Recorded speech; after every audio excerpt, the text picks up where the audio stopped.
Hi everybody, today we will talk about how to fix or how to solve took too many space on Telegram. To know how to fix or how to solve took too much space on Telegram app, you should just go to settings.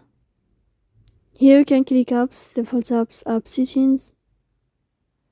Here you can click on Telegram.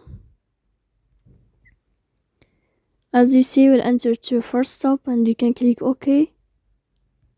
Then you'll enter to the window of storage. Here you can click clear cache. In the end, you can turn on your airplane mode, and you can wait a moment to turn off your airplane mode again. So please don't forget to support us by like and subscribe. See you next time in another video.